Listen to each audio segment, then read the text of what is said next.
Saludos y gracias a los estudiantes, profesores e interesados por la historia que estáis siguiendo mi serie de vídeos sobre metodología, sobre historiografía, sobre relación con la sociedad, en fin, sobre la historiografía del siglo XX, pero sobre todo enfocado hacia la historiografía del siglo XXI. Bueno, hoy rematamos la historiografía marxista, tal como se manifestó a lo largo del siglo XX, y nos quedaba hablar más de la historiografía marxista inglesa, que es la tendencia más interesante del marxismo historiográfico del siglo pasado. Nos vamos a referir a los aspectos comunes que tienen los diferentes historiadores que nos sirven de referencia. Hay evidentemente cierta diversidad individual, pero muchos elementos en común. Empezando ya por el desprecio hacia la carrera académica, porque al que yo sepa ninguno de ellos, los importantes, pues hicieron la tesis doctoral, sino que se dedicaron principalmente a fomentar su carrera historiográfica, al conocimiento y a la difusión de ese conocimiento para fortuna de nuestra profesión.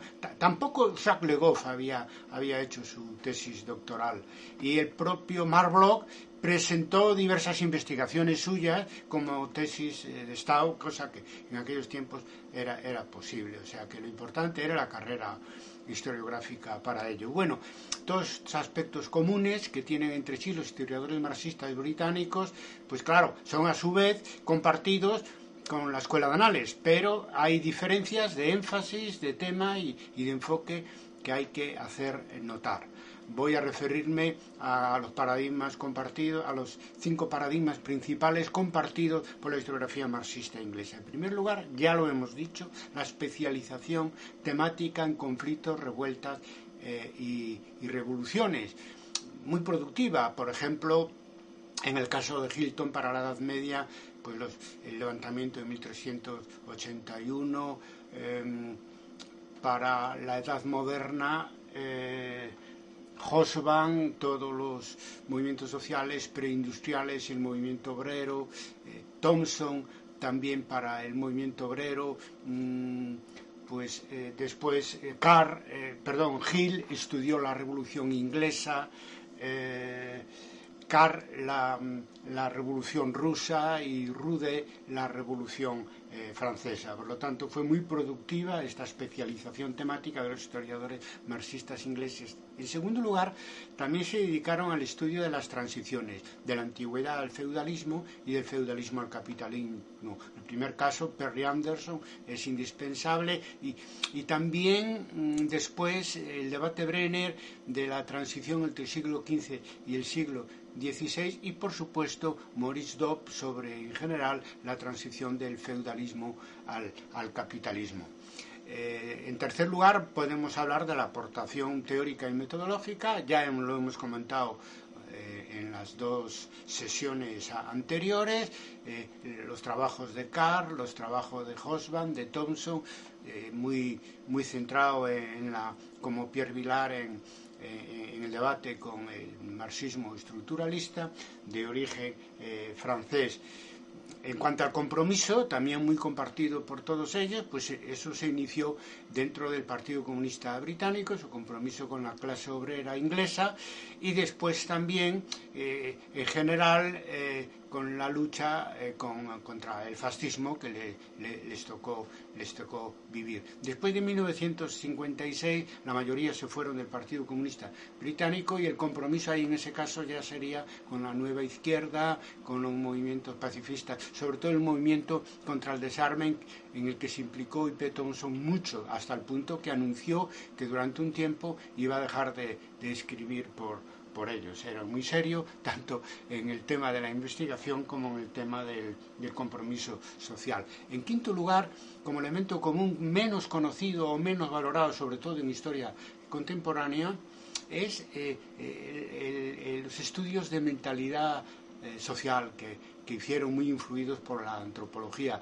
Pues en el caso de Rodney Hilton, pues la conciencia de clase del campesinado medieval, de Georges Roudet, pues la multitud en la historia, ¿Qué más? Pues Hobsbawm sobre los rebeldes primitivos, Thompson, su articulito muy importante sobre la economía moral de la multitud y también la formación de la clase obrera en Inglaterra, donde la parte de cultural y de mentalidades se le dedica mucha atención.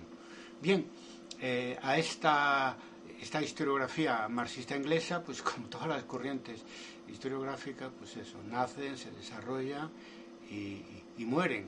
Nunca mueren del todo, porque hay una parte de su aportación que queda para los futuros paradigmas, como pasa con otras tendencias historiográficas importantes, no solo del siglo XX, sino también del siglo XIX, como ya sabemos.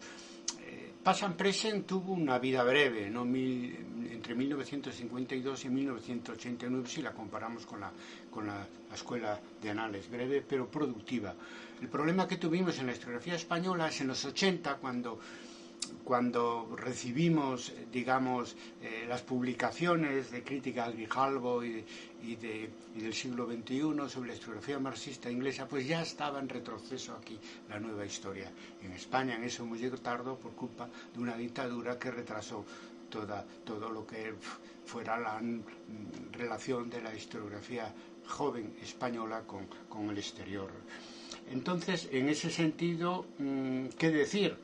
Que en los años 90, en un contexto que todos sabemos conservador, al que nos hemos referido varias veces, pues vemos que, por ejemplo, en Gran Bretaña, el debate historiográfico ya migra de la historiografía marxista al posmodernismo con claridad, y ahí pierden posiciones los historiadores marxistas ingleses, que aún así, a través de Hobsbawm, pues continúan prácticamente hasta hace poco, ¿no?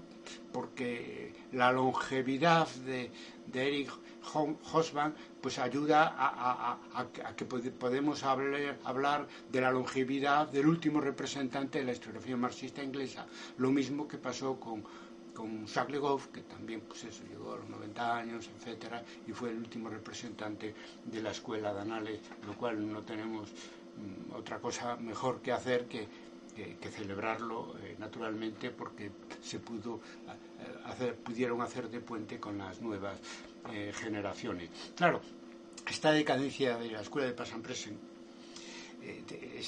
decía que tiene lugar en un contexto conservador en los años 90, pero ya en los años 80 se nota ese contexto desfavorable.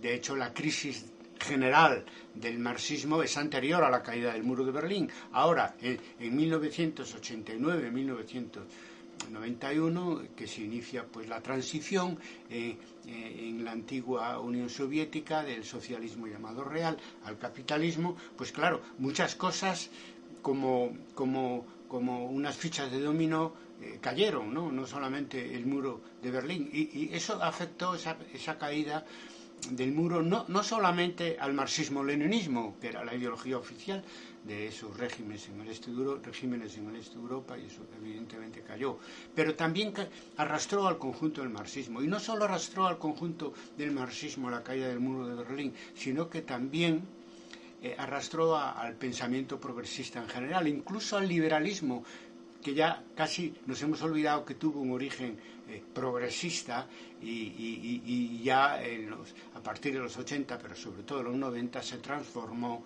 de un liberalismo progresista en todo el mundo al neoliberalismo, a un liberalismo reaccionario neoconservador. Por lo tanto, en ese contexto es en el que tiene lugar, pues eso, la decadencia de la historiografía marxista en general y de la historiografía marxista inglesa en particular. ¿Qué queda? ¿Qué es lo que queda del marxismo historiográfico para el siglo XXI? O mejor dicho, ¿qué salvamos del marxismo historiográfico del siglo XX para el siglo XXI? Voy a hacer también 5 notas al respecto. En primer lugar, el paradigma social.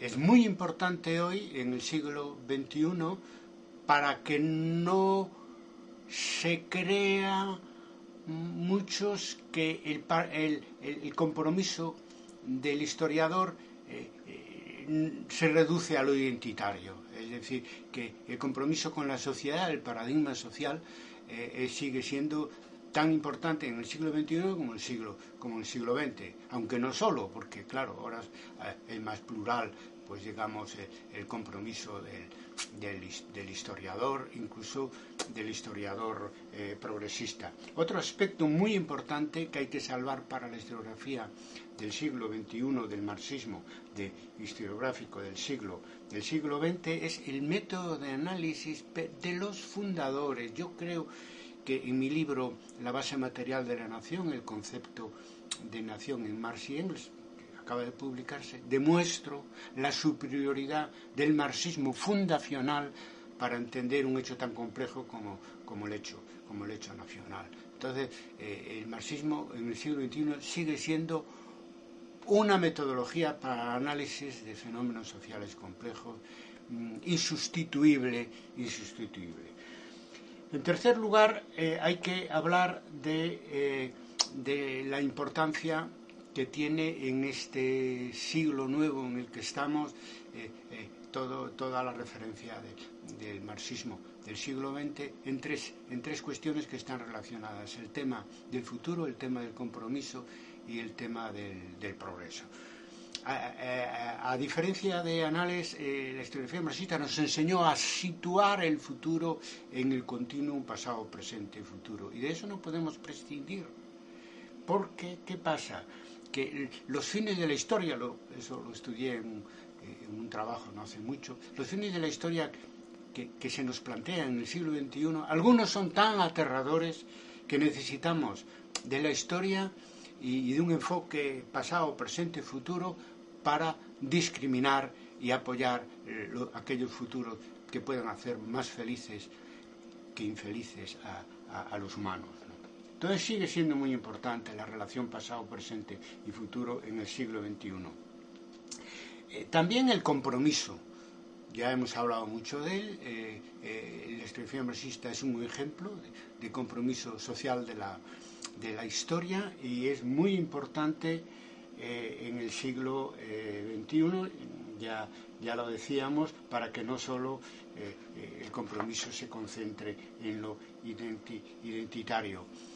Y también para impulsar esa nueva idea de progreso que está en la sociedad. O sea, por mucho que dijera el posmodernismo, el proyecto ilustrado no termina, porque la gente no quiere que termine. Todo el mundo quiere ser moderno y todo el mundo quiere ser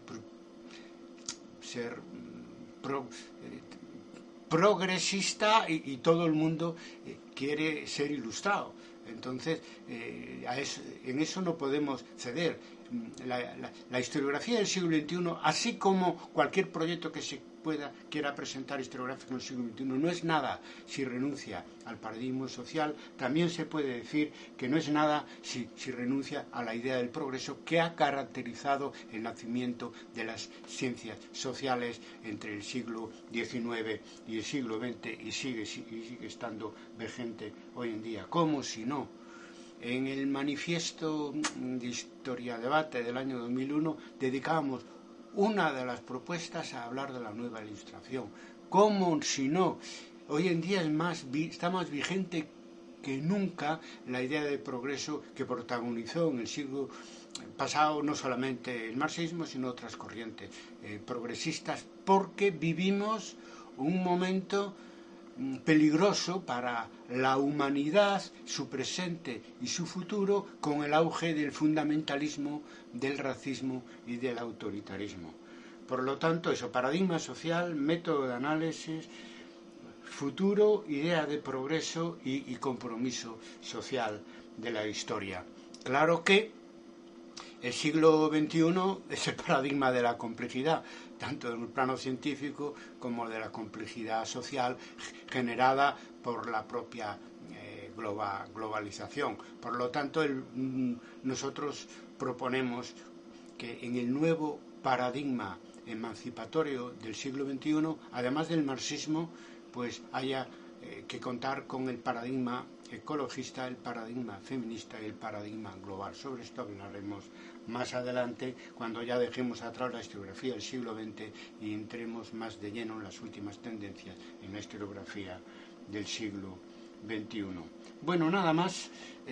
Para saber más, yo en cuanto al uso creativo, sin seguir un manual, en definitiva, de las categorías fundacionales del marxismo, pues ya lo dije, la base material de la nación es la lectura que recomiendo.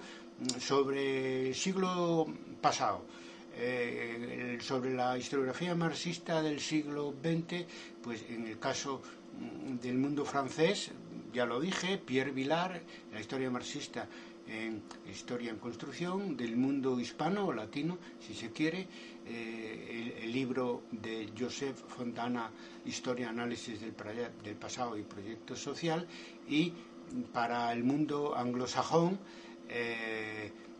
pues los trabajos de la historiografía marxista inglesa. En primer lugar, los historiadores marxistas británicos, un libro de Harvard Kay donde repasa un poco lo que es la escuela de Pasamprese, imprescindible, editado por la Universidad de Zaragoza. Me sorprende que no cuente con Carr, por ejemplo, con E.H. Carr.